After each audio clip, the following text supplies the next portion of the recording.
Good morning, everybody. Welcome back to Career Therapy Live. My name is Martin McGovern, and we are in the new office. We have a guest joining us this morning, all sorts of really fun stuff going on.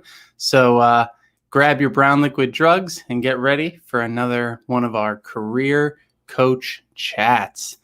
See you in just a second.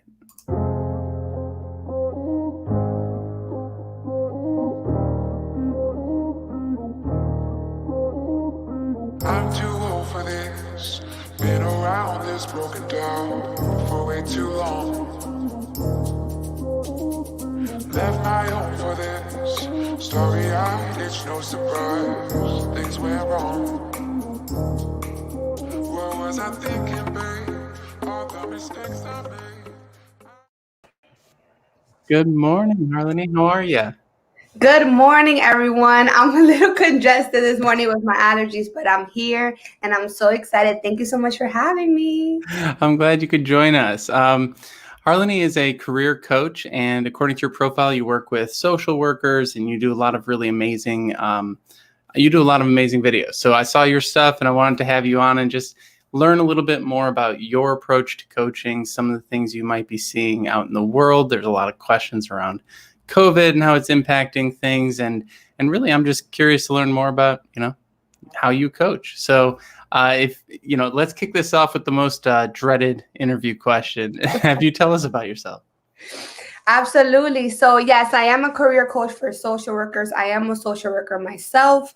I am currently a social work supervisor. So I do have a 9 to 5 as well. So, I really focus working solely only with social workers at this time because it's a field, just like any other field that, there can be so many limiting beliefs, especially about investing in themselves. They're like, coaching, what is that? Like, why do I need help? And basically, my approach, I solely focus on mindset, right? And the concept that, there could be so many limiting beliefs. And sometimes, just like any population or any area that you work with, it's, sometimes they're not able to give themselves like that permission to succeed, meaning like actually seeking a promotion, asking for a salary. And especially during this time, because of COVID and this pandemic, they feel like I have to grab whatever I can get, right? And of course, everyone has different financials, circumstances and things like that. Obviously, make sure that whatever you can get, but never lose sight of your goals, never lose sight of what you really want to accomplish, and don't feel that you have to settle, right? And my approach is very like empowering and uplifting, of course, all the strategies and LinkedIn and all that stuff, but never lose sight of like where you came from and what makes you you, right? I've been in the field of social work for 8 years, and even to this day, I see the main struggle still has to do with mindset, right? In the sense that, going back to that, they don't really feel confident to market themselves. They don't feel confident to view themselves in basically the best light. And hey, June, I saw that she joined. Yeah, Juan and June are in the comments here. Good to see you, Juan. Good morning. Morning, June. Great to see you. And it's so important. It's very important to never settle. And sometimes, like, I always have, like, especially in my coaching sessions, a lot of mindset shifts, right? And I really focus on helping them change the way they think about themselves, right? In regards to the vocabulary, right? Eliminating I can't, I can never, it's obviously something that doesn't work overnight. But as you know, the word imposter syndrome is thrown everywhere. And for those who do not know what imposter syndrome is basically like that feeling like that, you're feeling like a fraud, that no matter what you do, you're never going to be good enough. And let me tell you, that is absolutely normal. It never goes away, right? Like, I still deal with it myself, but, earlier this week, I was like, am I a good coach? It's like, it's so hard to like maintain a level head when you're so in it, Absolutely. I mean, it's so easy to, really like tell someone like, hey, keep kind of like pushing them forward, but we are our biggest critic. We are so easy to put ourselves down, and it shouldn't be that way, right? So it's like really allowing as best as possible to give yourself the permission to accomplish anything that you set your mind to. Yeah. And I think especially it's interesting that you're in the world of social work because I feel like that's one of those areas of work where anxiety and stress and depression can really take hold. A lot of what I talk about with folks is how to manage your anxiety, and imposter syndrome is part of that, and our story is part of that. But when you're in social work, you're dealing with other people's emotions too. You're dealing with the state of the world, right? You're like trying to it's a little different than just trying to sell soap or something like that, right? Yeah. So how did you get into social work and what's that journey been like for you? No, absolutely. I mean, yes, social work is like another world in the sense that, I before I get into, why I got into social work, I do want to say that for any social workers or aspiring social workers that are watching this, make sure that you know that social work is not only clinical. You don't have to be a therapist if you don't want to. Like I always say, you can do whatever you want with your degree. Like look at me. I started my own business. So it's really sorry, it really depended on what you want to achieve. So in regards to me getting into the social work field, I mean, I feel, being a minority, woman of color, this has to do all the way to my upbringing and, being raised by a single mother. I always knew that I wanted to help others. I mean, I even thought one time even becoming a doctor, but I didn't get all the way there. But I knew social work, like, what's the field for me because it was just a calling. So, I got my bachelor's in psychology and then I got my master's in social work. So I always knew that I had to be some sort, in this particular area. However, I never did therapy. I mean, maybe like for very minor time, but I've always been kind of like I worked in foster care, social services, I mean, all areas. But deep down, I've always had, this career cheerleader personality in the sense that, my fellow social workers around me, I will always, and even with my family and friends, I will be that go-to person like, hey, let's talk about like school. Can you help me with my resume? Can you help me with my interview skills? So this is something that naturally came out of me until about a year ago. I'm like, let me just, put myself out there, create content. I wasn't thinking about, starting my own business or being a career coach. I just started sharing content. And then slowly but surely led me into the coaching world, hire business coaches to show me all the marketing aspect. And here I am a year later, pretty That's much. awesome. Yeah, it's funny how coaching kind of finds you, like Mhm. I didn't even know this was a career when I was younger. I was like, oh yeah, there's like career counselors at schools, but I don't know what that is. I'm in marketing and whatever. And yeah, it's like, after the 50th person asks for help with their career, you're like, wait a second, maybe I should do something Like with you're known for that. They're like, oh yeah. yeah, Harleny, yeah, definitely. If you're feeling stuck, go to her. And I'm like, and I did that for free, technically for a I know, year. right. Yeah, for years. June is saying, "Oh, thank you, June."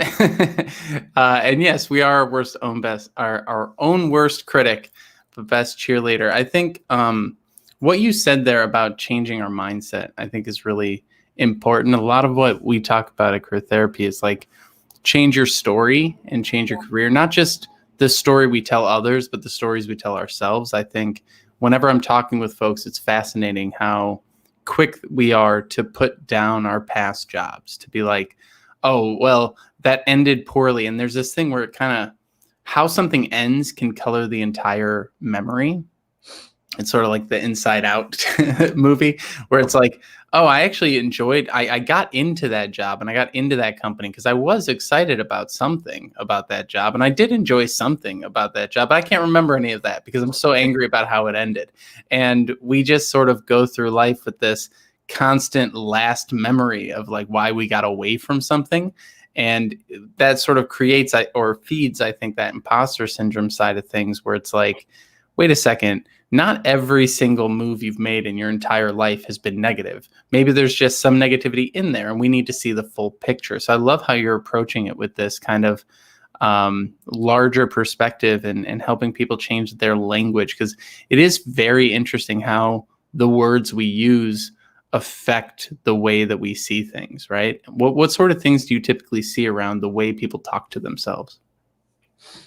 I mean, it's always obviously not saying that I actually do therapy, but sometimes, experiences, like you said, your own story. Something Yeah. stems from something, right? So I always see, let's say that they don't feel confident in speaking up or just kind of just advocating for themselves. When you kind of bring it back, it's like, okay, take me back to the last time that you actually tried and someone kind of shut you down.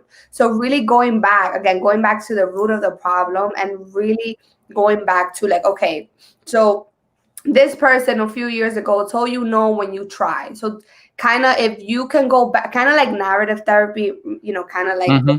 really kind of like you said, changing your story. So really going back to kind of telling your younger self, what will you tell your like that younger self if you were in that situation again, right?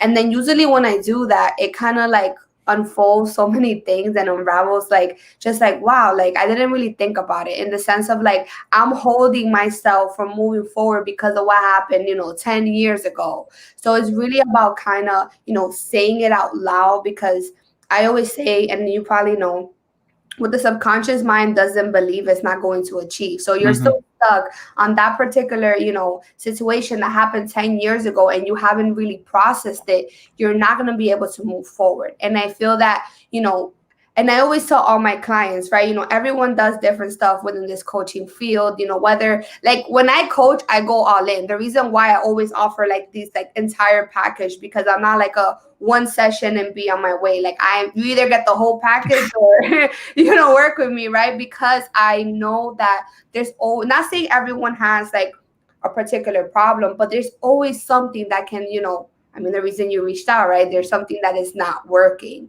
Right. So I always like to go back, right? And you'll be surprised. It can be something that happened in childhood. I mean, something that even like they try speaking up, or maybe like their parents said, no, you should be getting this or you should be getting that. So something always stems from something. But I Yeah. find that so powerful. And having those mind shifts within those sessions, like really, I'm changing lives, and it's just so like priceless to me. Yeah, I mean, I love what I do. Yeah. Are there any like recent things that have been happening with the way people are thinking about the world during COVID and elections and everything that's going on? I'm finding that, yesterday I was on a call and someone goes, okay, Martin, level with me. We are in the middle of a pandemic with a crazy election going on, and winter is coming up and the holidays are about to hit. And they just laid out everything and they're like, give me the positivity. I was like, look, I'm a pretty realistic career coach. So yeah, there's a lot of shit going on in the world, but you can always add more negativity to the negative situation that you're in. And so how you respond is going to have either a multiplying effect or a diffusing effect, right? So you can either increase your anxiety in face of anxiety, or you can reduce your anxiety in the face of anxiety. So I'm curious what sort of things folks that you're working with are saying or seeing out there. I mean, absolutely. Even like again within this time, I always hear like, "Oh, the holidays are coming. No one's hiring. Or I'm not gonna, because of the pandemic, I'm not gonna get paid what I deserve." Kind of like this story that they tell themselves.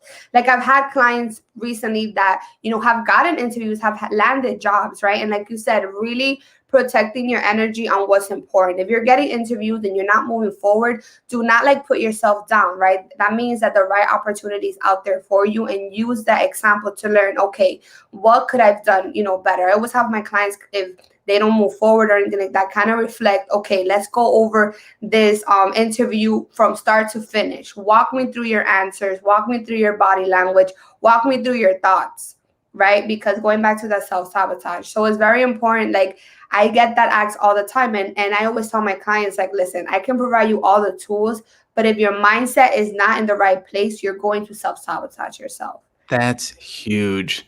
I think it's so fascinating when someone who hates networking is told to go network, and then they go out and they do it incorrectly, and then they come back and they're like, networking doesn't work. I'm like, of course it does. Like, of course it does. I've seen it work a million times.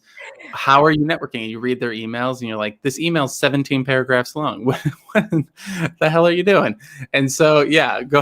No. It just, I'm getting so hyped because it just reminded me. I was talking to a client recently and she was like, oh, I don't feel comfortable making a LinkedIn profile. And I'm like, well, I'm like, again, going back to being real, I'm like, you decided to work with me because the methods that you were using before, meaning just relying on job boards, wasn't working. So my specific approach is networking and using on LinkedIn. So to be honest, is you can either go back to how you were before and continue to be burned out and just not getting the results you want, or you can put yourself out there. And I always go back to, like, yes, networking is scary, messaging people is scary, but this is the difference. You have me in your pocket. You have me in your pocket to be like, no, stop thinking like that, right? And obviously with my clients, like, literally I'm in your pocket. Like, we talk all the time. Yeah. So networking is scary, but it's what you said. I'm like, I'm surprised. Like, people think like, well, networking is hard. I'm like, but do you even try? Right. And a big thing that I'm trying to help people understand is, like, there is a power dynamic here. Companies have power because they have the paycheck and people are coming to them for the opportunity, right?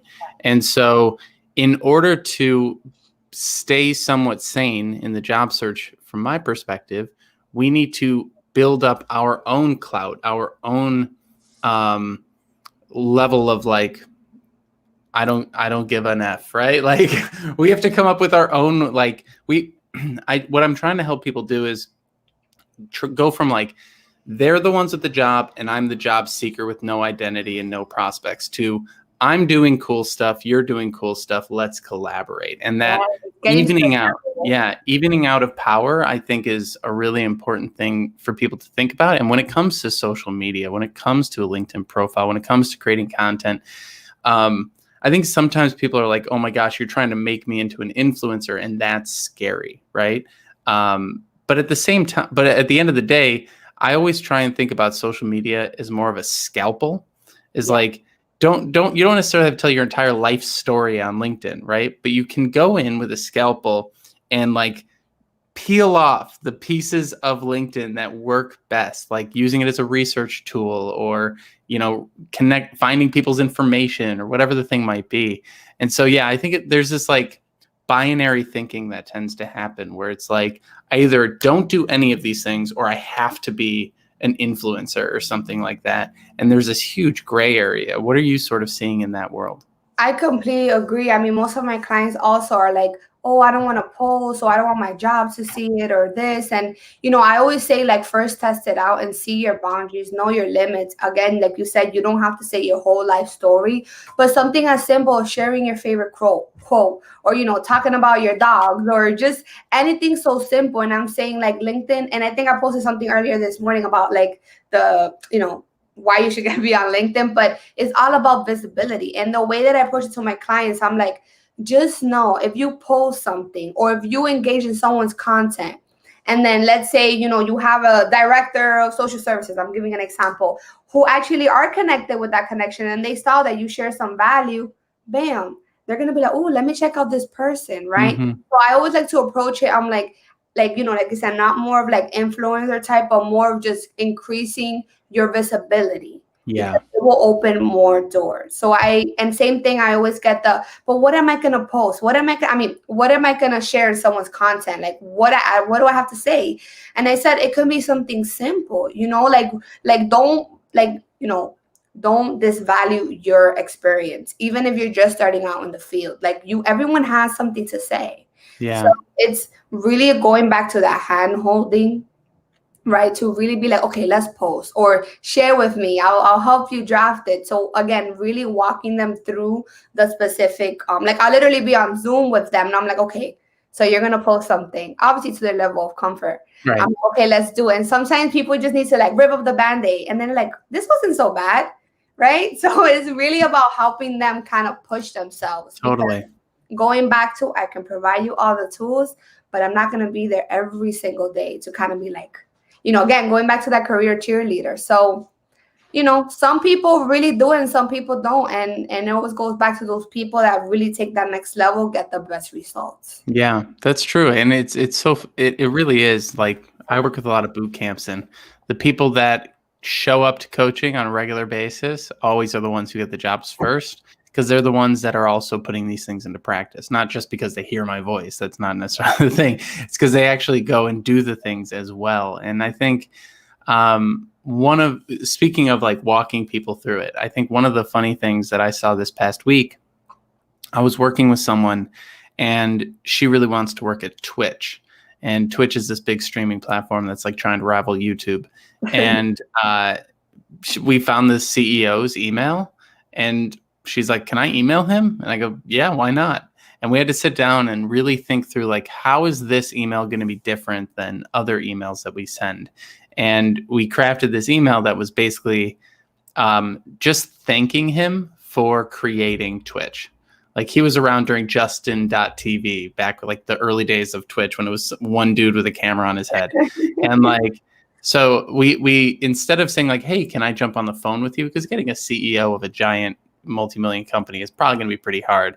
However, if you just lead with some gratitude, if you just say thank you to someone for creating something that you enjoyed, that can be a great way to get on people's radars, and also show yourself that it's not scary to reach out to people. So she just sent this great message that said like, "Hey, thank you so much for creating this platform. I've been watching these streams lately and I really enjoy it. I'm a developer looking to get into the field of live streaming someday, and I just wanted to say thanks."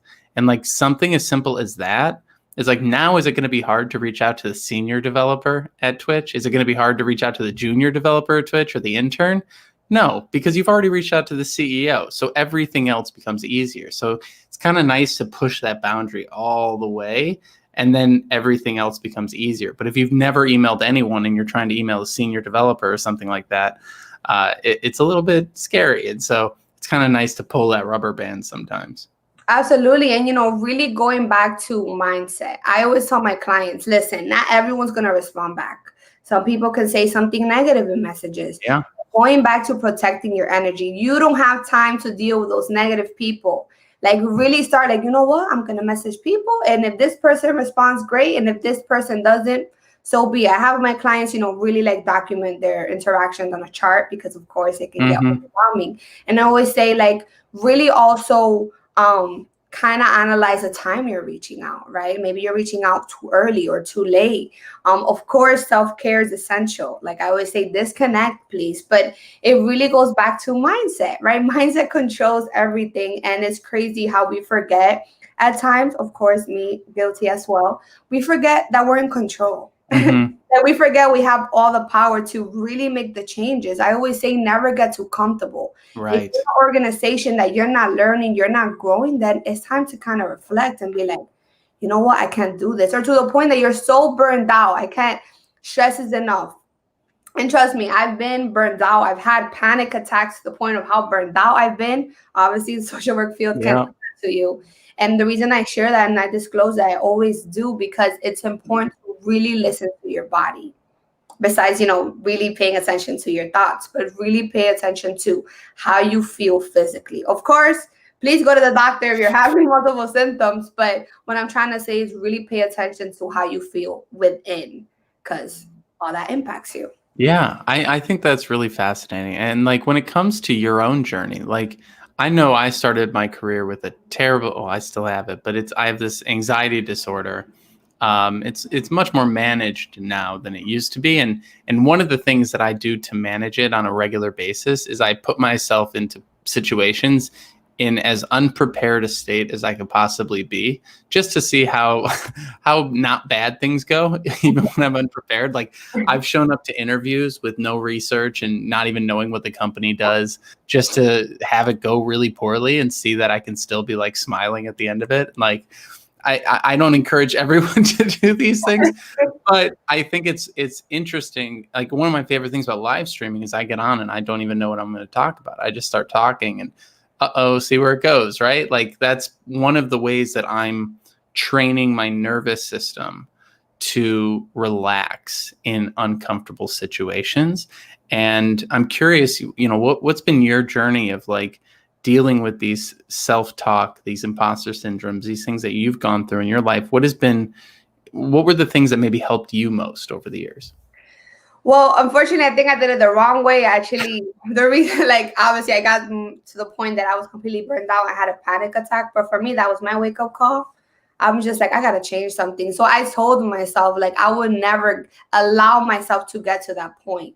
When I find myself being, and I always say, sometimes we get so overwhelmed and we think it has to do with us. Sometimes it's the way that you are approaching the situation. Sometimes being overwhelmed and stressed out is a good thing to a certain extent. That just means that, okay, how can I change my time, to be more productive, right? And I feel like with my experience, like, I plan everything to the T. Google Calendar, Asana is my best friend. Obviously, for those who don't know, Asana is kind of like Monday, a time management tool. But I've learned to really, like, manage my time, even to the people that I speak to. Like, I really, and again, I know it's not that easy, but trying my best to protect my energy, because again, I've been there to the point that, I had to go to the hospital. Like, it's just, I allowed myself to get that bad. And for those who haven't gotten there, this is your time to develop this level of awareness for your health and your sanity. So if you know that you are just kind of, things are, again, never be afraid to ask for help. Sometimes your thoughts are just mental health. If your thoughts are really are really being a burden and you're currently struggling, please feel free and to seek help and talk to others. Talking is good. Everyone needs therapy, right? Right. It doesn't matter. It's always good to kind of have that outsource to talk to and kind of reflect on your thoughts. I know not everyone likes journaling. I know not everyone does, but another exercise that I've tried in the past is, which may sound weird, record your thoughts out loud. Yeah. Record yourself, like, really kind of having a session with yourself, and then, like, hear it after. It's the same thing, like, kind of saying, like, why do I think like that, right? Yeah. It becomes more real when you put it on paper or you say it out loud. You're like, I talk really negative about myself, So that's what When I started doing these live streams, I got 3 people reach out to me and they're like, why do you apologize so much for being tired on your live streams? I was like, I do? I don't remember that. But yeah, it's interesting. Once you start putting stuff out there, you hear yourself. I actually used to, when I was a real little kid, I used to do voice journals in this like tape recorder, like little tiny tapes. I don't know where those are anymore. That would be so fun to find. Maybe Amazon. No, I wish I could find my old recordings. What was I thinking in 6th grade? But probably a bunch of, like, I have a crush on a person. So I really love what you're sharing here. And I think that, when it comes to this mindset stuff, the main thing that I like what you're saying, and I very much agree with, is how much is within our control. On these live streams, we're always talking about the daily stoic and stoicism. And stoicism is all about, like, focus on the things that you have control over, including your reactions to outside events. And, when it comes to the job search, so much of it is outside of our control, other people's opinions, ATS systems, like, other people who are applying for things. You might be an amazing candidate, but someone just slightly beat you out. It doesn't mean that you suck at what you do. It just means that you lost that round, right? And, like, there might not be anything wrong with your approach. You just might not have gotten to the top of that ladder. And I think really taking a step back and saying, where do I have control? How do I get more control of the things that are possibly within my control? And then, how do I exercise that to the level that is healthy for me? I think is a wonderful message. So I really appreciate you jumping on today. Of course. And the last few things I want to say is, obviously, I don't want to take away anyone from having a bad day. It's normal. We're going to have days that we feel pretty shitty and we're just really doubting ourselves. The difference is, like, reflecting on the next day. Like, you know what? Yesterday was a bad day. I did not have a good day. I really brought myself down. Now, how can I change it? So I really want to make sure that I reflect and, validate anyone who may not be feeling their best right now. That's okay. I have my days and I just disconnect, right? So it's very important to validate that. I wanted to really jump in with that. That's amazing. And where can people find more about you? Absolutely. So connect with me on LinkedIn, obviously by my name, Harleny Vasquez. And I am on Instagram by my business name, Your Evolved Mind. So feel free to connect with me. Obviously, if you're not a social worker, please connect with me regardless. I'm here to just grow my network and just share a lot of insight. A lot of my content is, I try to make it as very generalized as possible. So thank you so much for having me. Of course. And, happy Friday, by the way. Happy Friday. I spelled that all right, correct? Yes, you did. All right, everyone, go check her out on Instagram. And thanks so much for joining us, Harleny. My pleasure. Bye, everyone. All right, everyone. Thanks so much for joining us this Friday. We have some comments here. Yep, sage advice, as always. Equally, some things aren't in our control. It's good to recognize what we can control and what we can't, and let go of the things we can't. Thank you so much, Lenny. I appreciate that, June. Happy Friday to you as well. And apparently Asana is getting some love. So thank you so much for joining us this morning. It's nice to cap off the week in the new space with a great conversation. And I hope you all have a wonderful, restful weekend. I know the world is crazy, but focus on what is within your control and do your best with what you got. Talk to y'all soon. Cheers.